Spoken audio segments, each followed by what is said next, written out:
Last but not least, I would like to introduce our last speaker, Mark Bregman, the CTO of NetApp.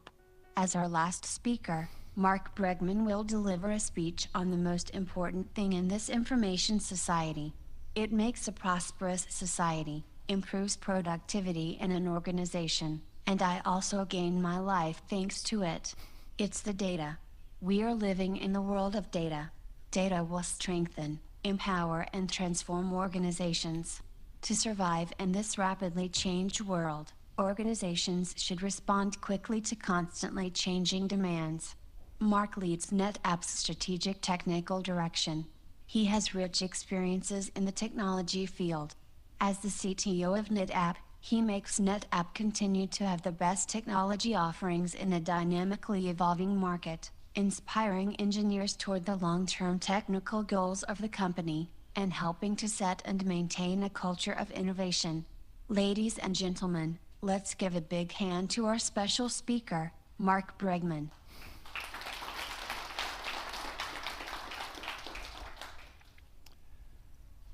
Well, thank you very much. I think it's the first time I've been introduced by a robot, but it's actually quite timely. Now, I know it's the end of a very good conference, the end of the third long day, but hopefully I can keep your attention. I want to talk about something that's happening around us. The world is changing very fundamentally and very quickly. And many of the presentations at this conference have talked about different aspects of that. Now, I want to start by just giving you some evidence, hopefully, of how quickly it's changing in the world of data. So here's some data. First, from IDC, one of the large global industry analysts that follows the IT industry. They say that by 2020, half of the global 2,000 companies will see that the majority of their business is dependent on their ability to create digitally enhanced products, services, and experiences. When you think about the global 2,000 companies, it's important to realize we're not talking about IT companies. We're talking about all kinds of businesses, from media companies, and you can easily imagine why digitally enhanced products would make sense to a media company, but also companies that make bricks or cement. It's hard to imagine how that could become digitally enhanced, but even those companies are being affected by this digital transformation. Here's another statistic, this one from 451, another industry analyst. They find that companies with data-driven environments have higher productivity, higher profit, and up to 50% higher market value than other businesses. So this is why digital transformation and becoming focused on data is so valuable in economic development. And this statistic I find almost the most surprising because it talks about by the end of 2017. That's in 2.5 months, very soon. And it says that revenue growth from information-based products will double the rest of the product and service portfolio for 1/3 of those companies that are in the top 2,000, global 2,000 companies. 1/3 of the companies will see that revenue growth from information-based products will double the rest of the product and service portfolio. Again, think about that company that might make bricks or cement or shoes. How is information-based product going to affect them? So some of you may be, like me, old enough to know what this is a picture of. This was the early days of the information world, a punch card. And it reminds me that I've seen a big transformation and change in our industry of technology. 30 years ago or more, when I started in the industry, a conversation between me as a technology supplier and a customer always started with a discussion about infrastructure, servers, storage, and networking, computing. But that started to change already about 10 or 15 years ago. And I saw the shift And the conversations would start by talking about software and applications. It's hard to make a picture of software, so these are the manuals for the software. But if you think about over the last 10 or 15 years, a conversation with a large customer might start with a discussion about the ERP system, or the CRM system, or the application software. And as they made that decision, they might shift their discussion to talk about the infrastructure on which to run that software. But you notice in both the first phase and the second phase of our IT evolution, very little discussion about data. Even though we've called it a data center for a long, long time. But in the last several years, the focus of discussion has shifted, and today, most of my conversations with our customers, whether they be government or nonprofit or commercial companies, start with a discussion about data. What data do they have? What data do they need? How can they access the data? How can they move the data? How can they protect the data? Data has come to the center of the discussion. At the same time, data itself has evolved.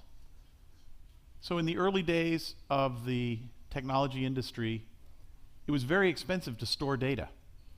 And so organizations would only store the most critical data they needed. For example, in a financial services company, you would store the transactions, the credit card transactions, for example.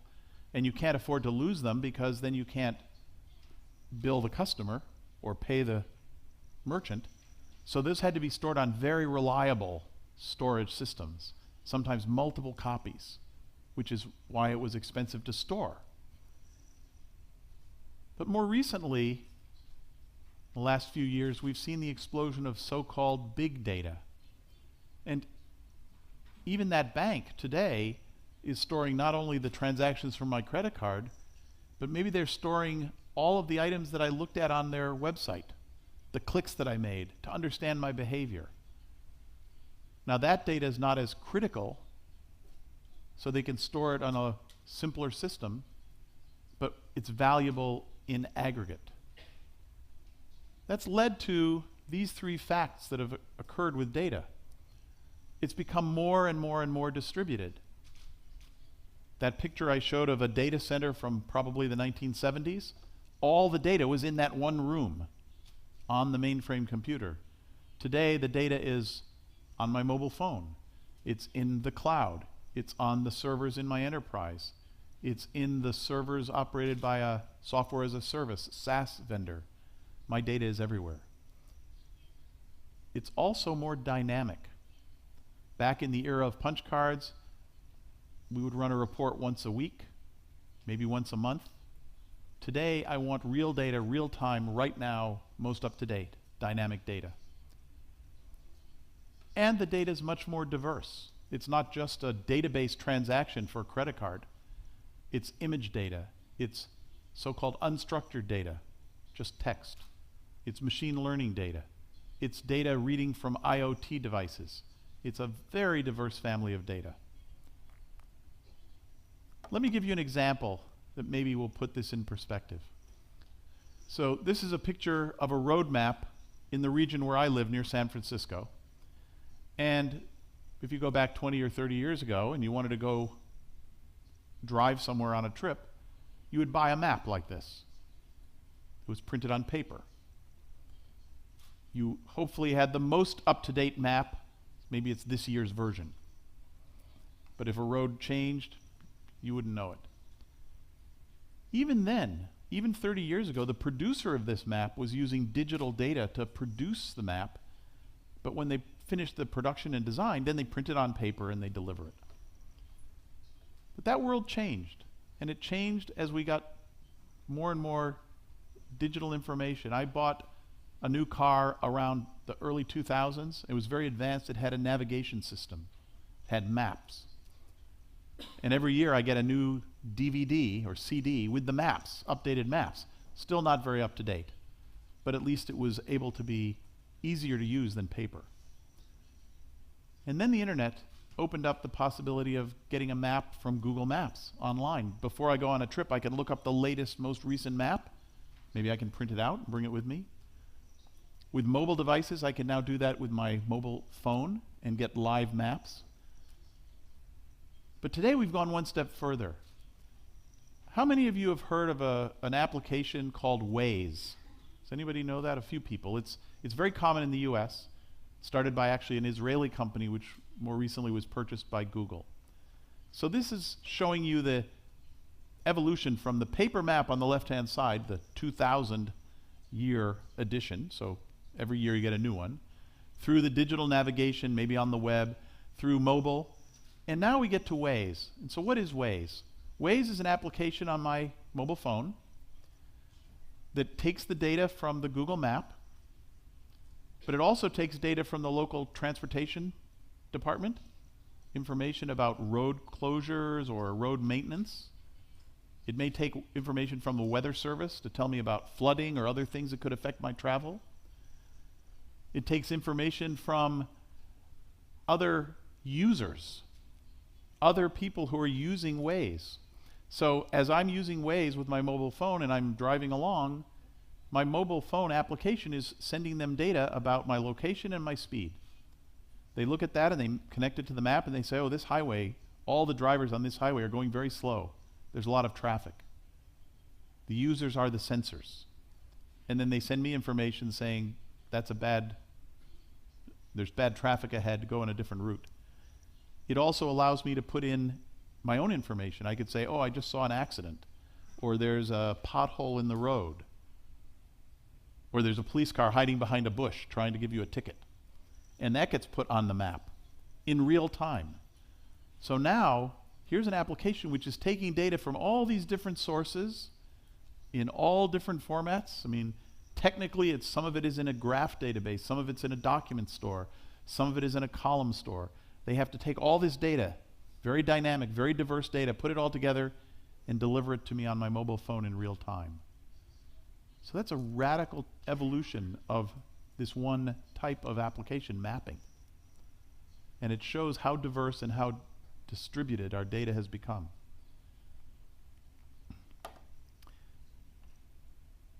Now, I'm from a company called NetApp. We're the largest independent storage vendor. We make storage systems, store the data for that robot, for example, store the data for your bank account, and so on. And yet I've been speaking, and this is the first time I mentioned storage. It's a little bit strange, but what's happening is you see that we're evolving beyond just storing data to helping use data. And this is putting pressure on all of the people who operate IT infrastructure. And so they're focused among the users and developers and people who deliver IT infrastructure on three major initiatives or imperatives. The first one is almost all organizations already have some IT infrastructure. They have a data center. And hopefully if you have a data center, it doesn't look like this, although sometimes they do. But the people who have data centers are all focused on modernizing, taking advantage of new technologies, getting better performance, lower cost, smaller footprint, less energy. And we help them do that. But at the same time, there's a whole set of next generation new applications being developed that need a different architecture. And so more and more organizations are trying to build their own cloud-like next generation data center. Much more uniform, software defined, much more flexible. And that's a big area that customers are focused on, how to manage data in that environment. And finally, I think we've all heard about the cloud, and probably many of you are using it in some form or another. And so that public cloud is also another location that data can reside. And we're focused on helping people tie the data together across all of those environments to be able to deliver services like the one I showed with Waze. Let me give an example of how data can be very powerful even outside the realm of IT. This is a customer of ours in the United States. Mercy Technology Services. They originally were the information technology arm of Mercy Hospital System, which is a big hospital system. Several years ago, they got separated because they realized that if they were a separate company, they could provide valuable services also to other hospitals and other medical professionals. As they developed their business, they realized if they could manage their data more effectively and deliver it more effectively, they could achieve some very important goals. They could make it easier for the doctors to get access to the medical information they need about that patient. They could share it between a remote and a local doctor in particular cases. They could make data available more easily to the patients. But the thing that's the most impressive to me in the whole study of the solutions that they built is that they were actually able to, with just the use of data, achieve a medical outcome. A 40% reduction in mortality due to sepsis. Now, we probably all know that infection in the hospital is a major problem, and it often leads to very bad outcomes. So people have worked on many solutions, more cleanliness, other things such as that. Mercy Technology Services, by looking in the data they had from all the different hospitals, could find systematic problems that could be addressed that led to a 40% improvement in outcomes regarding to sepsis. That's what I am thinking about when I think about the value of digital transformation. Let me come back to something that's probably more familiar. How many of you have a bank account? Okay, most people. Some people are maybe not awake, but I think everybody has a bank account. I live in San Francisco. In the 1850s or 1860s, there was a gold rush, a very famous gold rush. And so at that time, if I were a gold miner, I would be up in the mountains, I would be digging, and I'd find some gold. And I'd come to San Francisco, and I want to go find a bank, and I want to protect my gold. What's the most important factor to me in selecting my bank? Does it have a good vault to protect my gold? So I want a bank with a very solid building. I want to go visit, see that they have a very strong vault. My gold will be safe. It's stored carefully. How many of you visited the bank to see the vault before deciding to open your account? Anybody? Probably not. So you don't think about that. What you did probably think about is the services. Can I get access to my money? Can I move my money? Do they have a good mobile application? Can I make payments easily? And this is exactly what's happening as we think about the evolution of IT and data storage. 30 years ago, customers spent all their time thinking about, is that good storage? Can I store my data safely? Today, they ask, can I move my data? Can I get access to the data? Can I use it efficiently? Can I build new capabilities? And so it's very similar to this. So let me go a little bit further because I think this example will tell you more about how digital transformation affects businesses. When I was in college, they were first, the very first automated teller machines, ATMs, were being installed. And for me, this was fantastic because, first of all, I didn't want to go to the bank during the banking hours, and I didn't want to wait in line. I was recently in India. I took this picture. This is actually a bank, but the people here are waiting in line for the automated teller machine because now that's so busy. That first phase of automation, the first phase of information technology, maybe the first 50 years of information technology, was used only to improve operations. When the automated teller machine was put in place, it didn't fundamentally change the bank. It just replaced the human teller, and it allowed the bank to give money out 24 hours a day.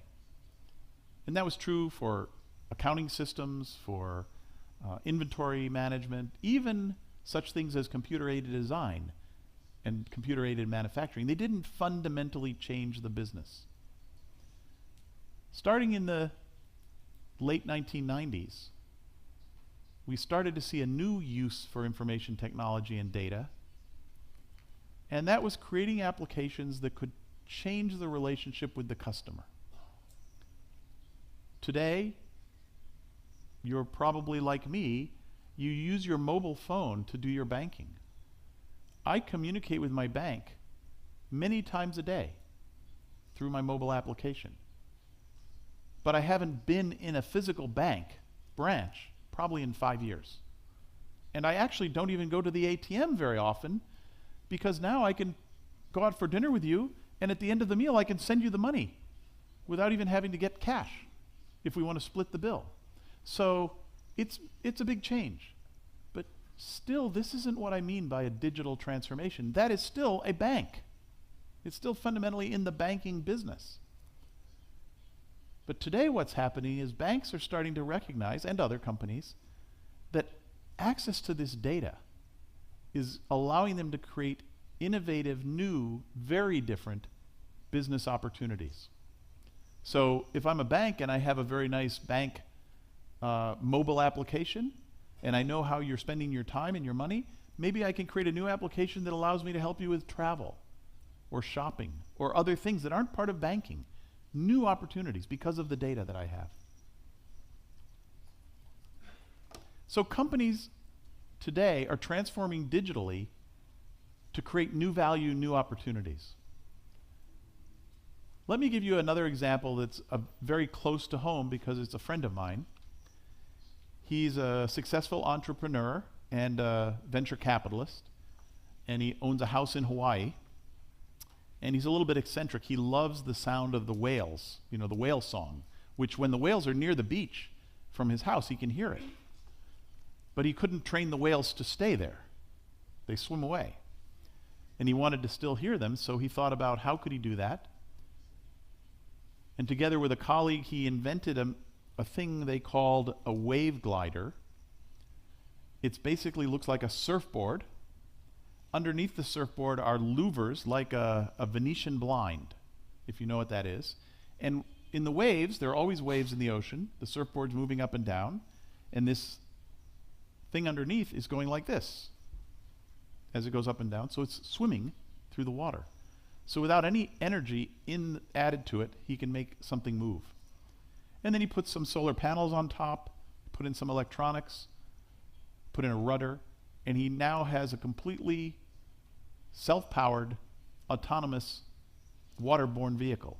And he added some hydrophones to listen to the whales, some good control software and navigation software to follow them, and a radio link so he could link back and play the sound in his living room. Amusing, if you have a lot of money, it's a good way to spend your money, but he's an entrepreneur, so he thought about it and he said, this can be a new business. Because there are other people who want very low cost ways to monitor things in the ocean for a long period of time, like the parts of the government that are responsible to control the fisheries. They want to make sure who's in their water fishing. Or oil companies want to listen across large areas of the ocean for seismic activity. Or defense applications, many applications. So he created a company called Liquid Robotics. It's quite successful. They were selling these. And one day he said, wait a minute, the value that I'm creating isn't the wave glider, that's just the tool. The value is the data that's being collected. So they shifted their business model. They stopped selling them, and they started selling the data. They were running the wave gliders, collecting the data in their data center, and then selling the data. Radical transformation of their business, driven by a recognition of the value of data. Another example, also a personal one, is this. This is a Tesla car. I live in Silicon Valley. The Tesla factory is very close by. And because I can use the Tesla to drive in the commuter lane, I can save a lot of time on my commute. So I bought this car. It has a very interesting property. It reports a massive amount of data continually to Tesla. All of my driving experience, all of the sensors in the vehicle are reporting back to Tesla. Now, initially, they did that for a very good reason. They want to collect that data so they can build a better car, because they're a car company. They get data from the brakes, and they can look at all the users and how the brakes are performing and engineer a more efficient brake or one that requires less maintenance. They can look at how the car's being used and decide what's the best design point in terms of battery capacity for the future and so on. Then they realize they have a two-way connection. They can also start to offer me some other services to improve my relationship and my loyalty. And so now if I'm driving my car and the battery is getting low, a recommendation comes up on the screen. It says, your battery is low, you only have another 40 kilometers, but there's a charging station 10 kilometers from here on your route, and they have a good coffee shop. So while you're charging, you can get a coffee. So they're creating a relationship with me, a value relationship. So I thought about this a few years ago, and I said, you know, what they should do is take all the data they have, because they know more about my driving habits and everyone else's driving habits than anyone else, and they should become an insurance company. They know my risk better than anybody, so they can be a more efficient insurance company. And I thought this was a clever idea, and I found out recently that they're actually piloting exactly that in 2 European countries. Again, they started as a car company, but they're creating business opportunity as a data company. Probably the most famous company that's doing that, has talked about it quite a bit, is General Electric.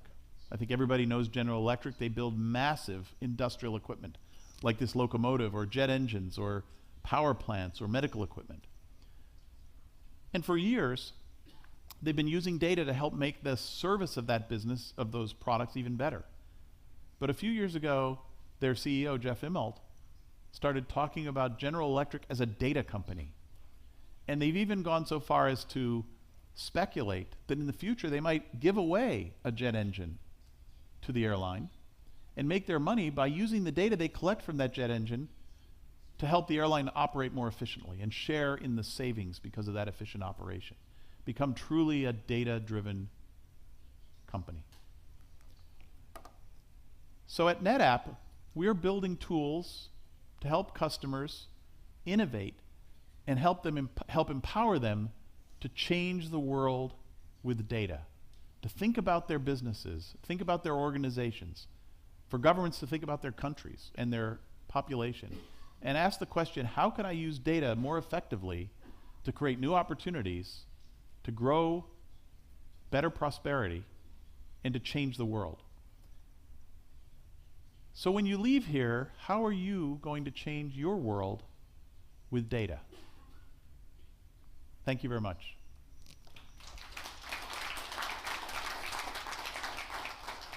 Do we have time for Q&A? Yeah, okay, we have a couple of minutes if there are any questions for some Q&A. And I think if you have a question, just raise your hand. I think they may have a microphone in the back. Oh, there's one all the way at the front. Well, I can hear you, so I'll repeat the question. Do you have any recommendation to empower the recognition of the value of data in a company? So the question is, do I have any recommendation on how to empower the recognition or help customers recognize the value of data in their company? For the company to Identify those opportunities? Okay, well the challenge, so the short answer to that is, in general, no. And the reason is that each company has their own strategy, their own business, their own knowledge. Now NetApp is saying we want to be a data authority. But it doesn't mean that I'm going to understand the data inside your business. What I hope I can do is understand about the data, where it is, how you can use it. But the actual insight comes from the business or from the organization. And I think a lot of what you've heard in conversations in other meetings here, other presentations, is at the heart of that question.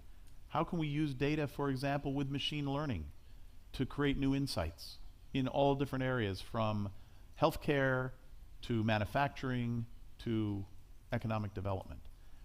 We can help, from our point of view, get access to the data, ensure you have the correct data, do it in the most efficient way possible. But all of you have to find the insight, the critical insight into the data that can change your business or change your world. Thanks. Any other questions or comments? Well, if not, we can end here. Thank you very much.